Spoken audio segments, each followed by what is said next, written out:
He's got a man wide open. Can he come down with it? He does!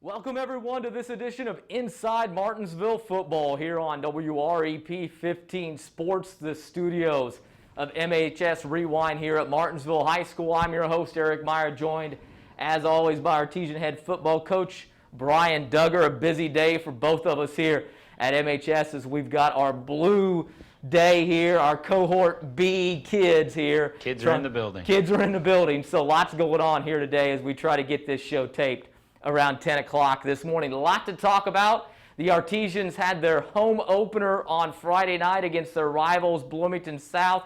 Artesians on the opposite end of where they wanted to be on the scoreboard, but a pretty good game and some things that we'll talk about in terms of what I'm sure the coach would like to see done and what they can move going forward. And then the Artesians go on the road and they open up mid-state conference play Friday night against the Greenwood Woodmen, and we'll preview that contest as well. But first, Coach, let's talk a little bit about Bloomington South. It was your first taste of the Martinsville South rivalry. We talked about it, but not your first taste of Bloomington South. It was like an OC-DC matchup, like you said, former offensive coordinators and defensive coordinators when you were at Bloomington South, or with at Southport, and Coach Johnson at Bloomington South as the defensive coordinator. Was the hype live up to it a little bit in terms of the atmosphere? Did it feel a little bit different than the matchups you've had in the past with Bloomington South? Oh, absolutely. The crowd was awesome, and especially being a modified or however many restricted crowd. I thought overall the crowd was amazing. They did a great job of being into the game, brought high energy. Didn't really have that type of energy against Bloomington South unless it was a homecoming game at Southport or something like that. So that was really cool. Nothing going against Coach Johnson, nothing I didn't expect. It's kind of, we came out there the first series and we both like, okay, we're going to do what we do and let's see who's going to execute better. So it was a lot of fun. It was a really fun game. I'm very proud of how hard the kids fought. We were down 10, I believe, with about 8 minutes to go in the game. Had two really good drives at the end and just came up a little bit short there on that last drive. We had a touchdown pass in the back of the end zone. Could have went either way on a call. And then we missed a field goal that would have tied it up with about 3 minutes to go. So I'm very proud of the kids, their effort. They fought, and we did so many things really, really well. We just got to clean some things up. Like you mentioned, cleaning some things up and the execution thing. How much of that do you feel maybe attributed to the fact that you just haven't had the reps that you would normally have? Oh, I think that's a big part of it. I think, some of it, like we talked about last time, you get about half your normal summer that you got this summer because of COVID. That's a huge part of where we're at a little bit, and some things that, had we had 20, 30, 40 more reps at that one thing, maybe we're better at that. So it was, we're in a really, really good spot. I like where we're at. Our defense is doing things really well. They played phenomenal.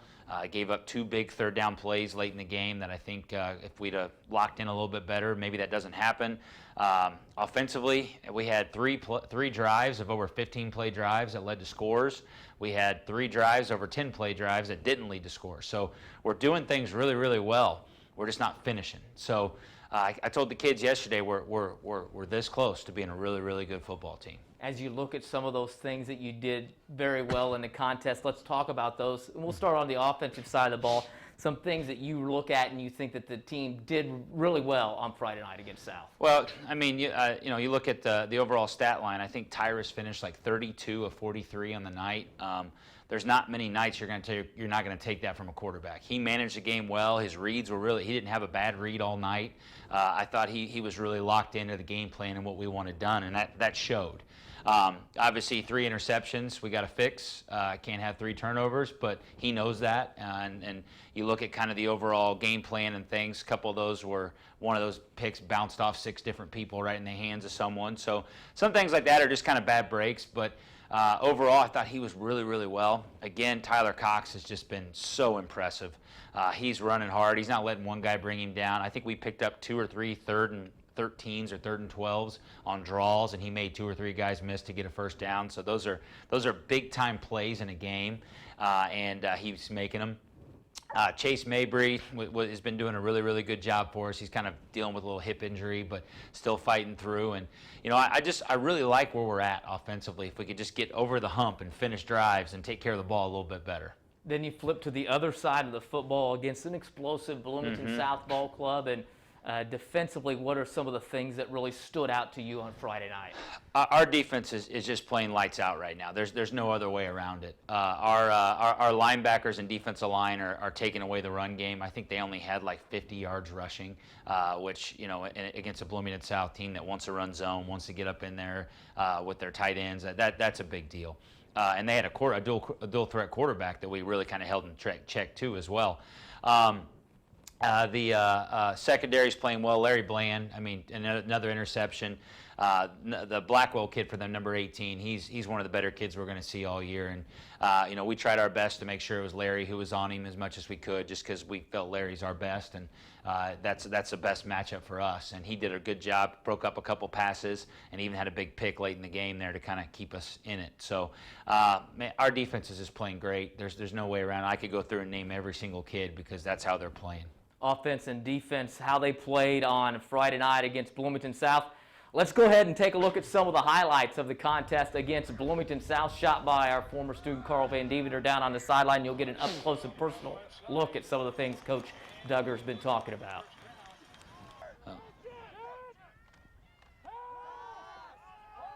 So, great job by Weston coming down on the run, getting back into his drop there. Weston's having a good job playing a new position, kind of learning it as he's going. Was a linebacker last year. We're asking him to kind of play a little hybrid safety, and he's doing a really good job learning it.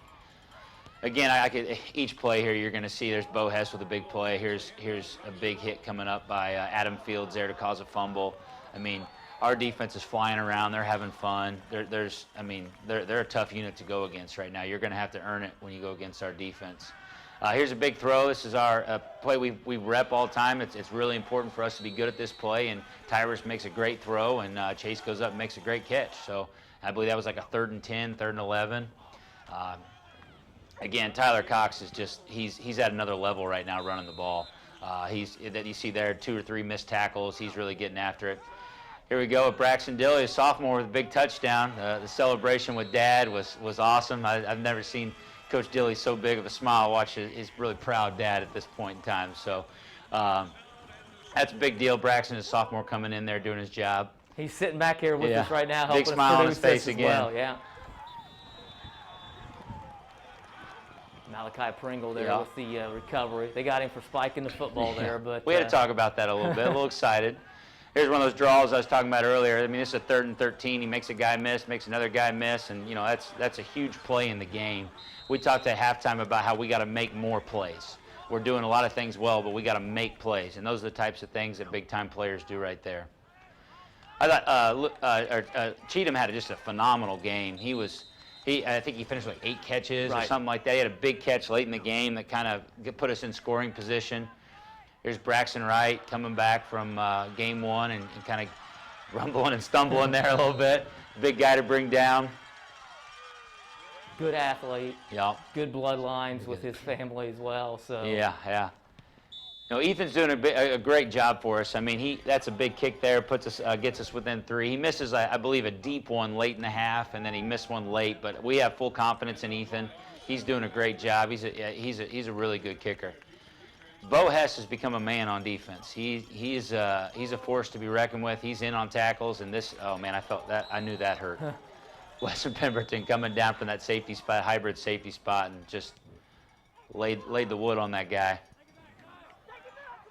There's another big one by Tyler again, just making guys miss. That's the thing. Don't let one guy bring you down. You see 2, 3 guys have to kind of be in there, and he's really taken that as a challenge.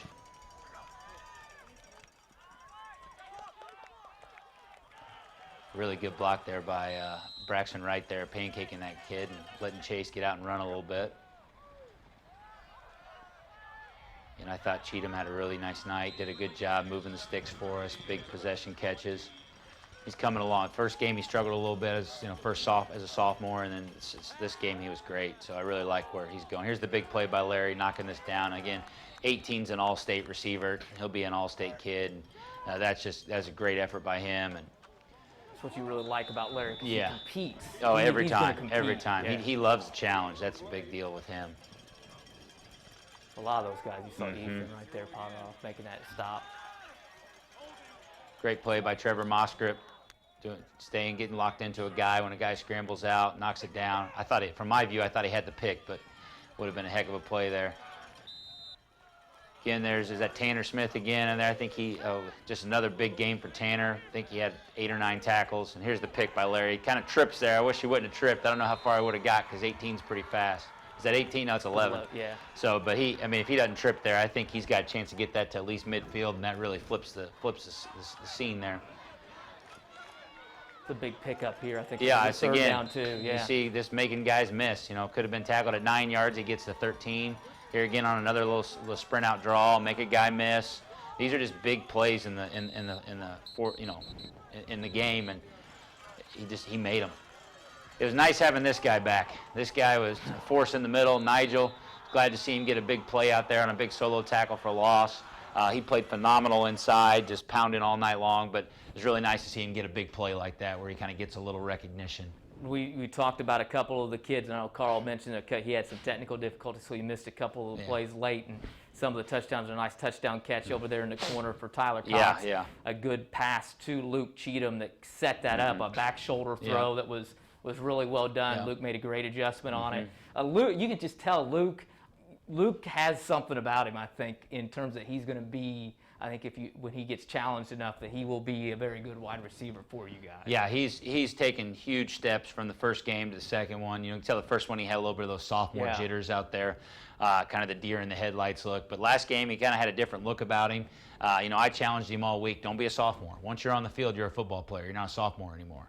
So he really kind of stepped up to that, and he made some big plays for us. Without him out there, we would have been in trouble a little bit a few times on the offensive side of the ball. And like you said, a lot of guys stepping up for you guys on the offensive side of the ball. You mentioned Braxton Wright. You obviously mentioned Braxton Dilly back there that had the big catch as well. Maybe the biggest non-catch was the one that Braxton had in the back of the end zone. And we watched it back. Our cameras aren't the greatest in the world, so if you have any, you want some instant replay and get some purse strings there to get us better camera equipment. But boy, it looked like when we played it back, we had an angle that looked like he had that down, that he got his I don't know what you guys saw or if you could even tell, but it looked like he maybe got that down. I don't want to make it any worse. Yeah, it's salt on the wound there, right? It's no, it was one of those. I think it could have gone either way. It was a bang call. I wish he'd have secured it the first time rather than bobble it. And we're up 4 then with 2 minutes, 3 minutes to go, whatever it was, which would have been a whole different game at that point in time.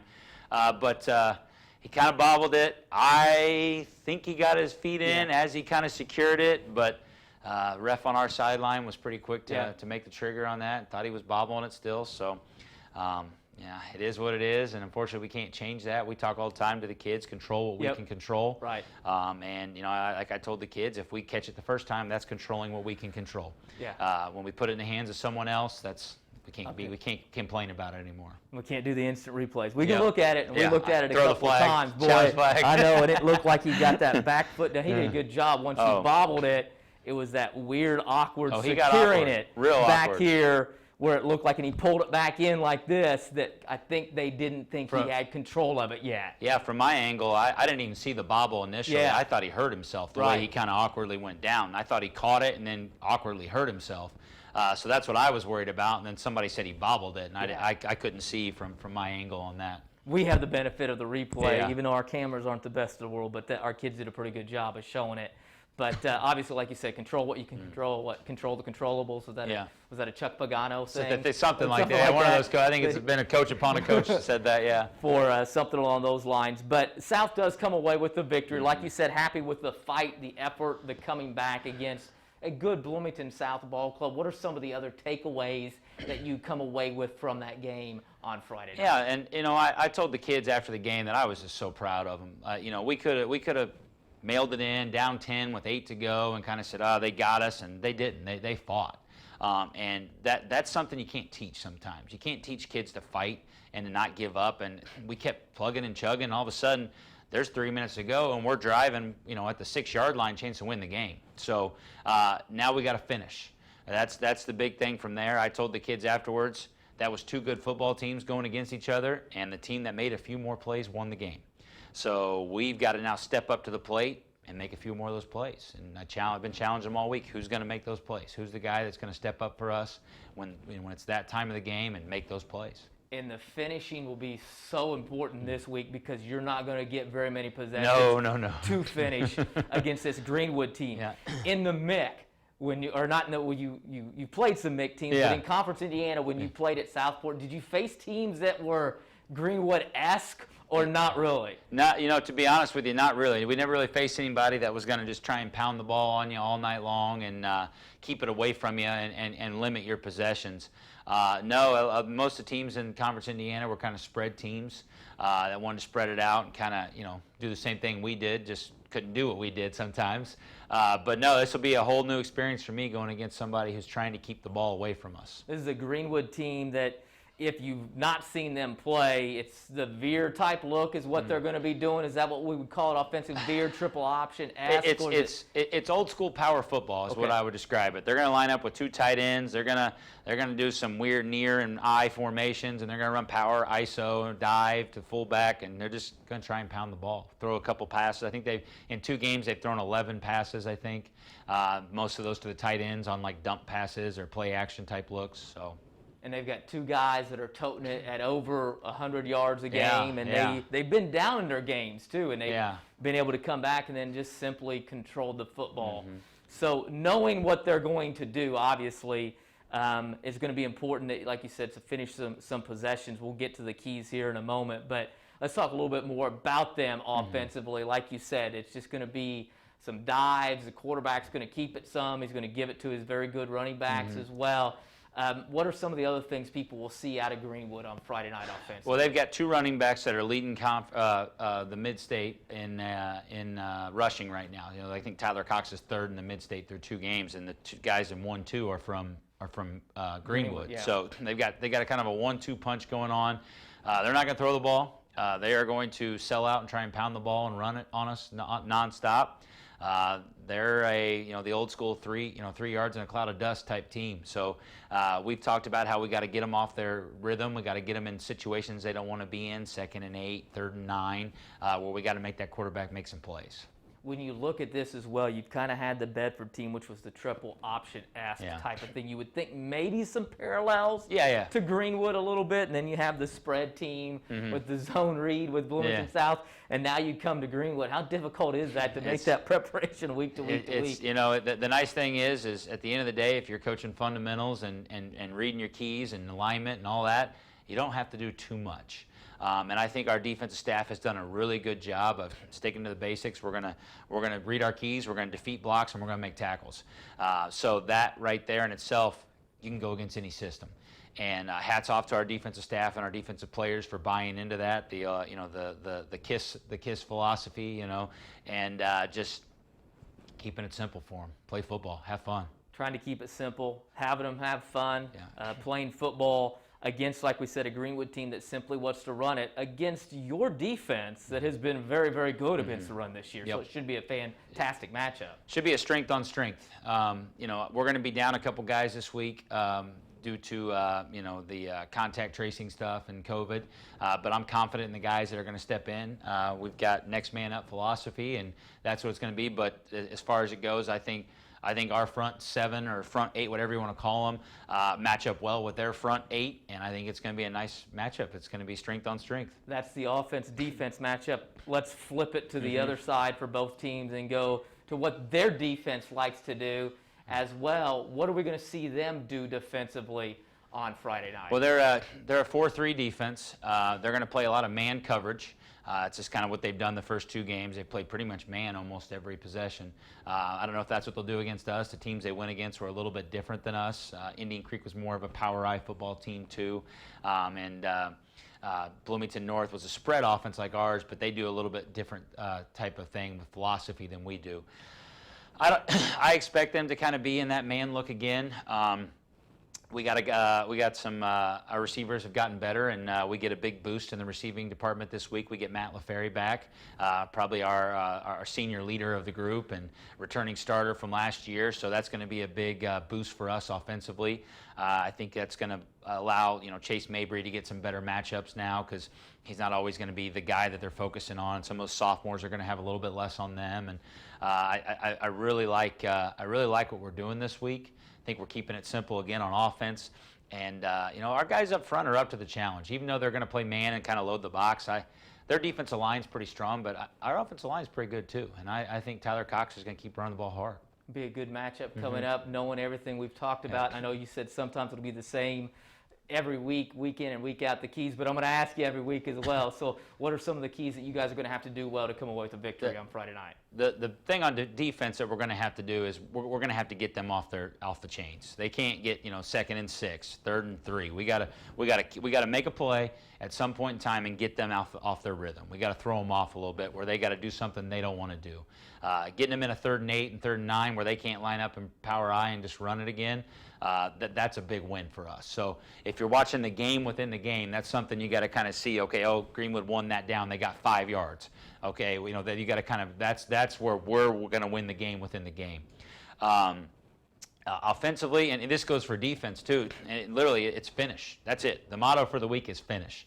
We can't have a 10-play drive and not get points. We can't get them in 3rd and 13 and give up a first down. Like we just got to finish, and that's that we talk about being elite and doing things, being special. That's taking that next step. You're doing things really, really well, but what are you going to do on that big play that puts us over the top? What extra effort can you give? How dialed in are you on that play? And I think that's our motto this week is just finish. All right, Coach, we appreciate it. Hopefully you can finish it. We won't have the game because Greenwood's doing it. Mid-States are kind of having their home. You can watch it. We'll have a link for you, but I think it's going to cost you to watch it, so just be prepared. And I would sign up early because you got to sign up when you get by the game, and you don't want to be 7 o'clock and having to go through 5 minutes of sign up. So get there early, get in. It helps support a good cause as well. But if you can't get to the game, you can tune in and watch it. We wish we could, but we aren't able to go and do the game. But we'll be back when we're back here at home, as always. But, Coach, we appreciate it. We'll be rooting for you, and good luck on Friday night. Thanks for having me. Go Artesians. Go Artesians. That's Artesian head coach Brian Duggar here inside Martinsville football. As always, Martinsville on the road this week. Not as always, but this week on the road as they will battle the Greenwood Woodmen. I'd like to thank the head coach for coming in for Brian Duggar, along with the students in the RTV2 program, Cole Willingham, Peyton Smith, Braxton Dilley, and Trenton Moody, who helped produce this show here this morning. I'm Eric Meyer. We'll see you again next time inside Martinsville football.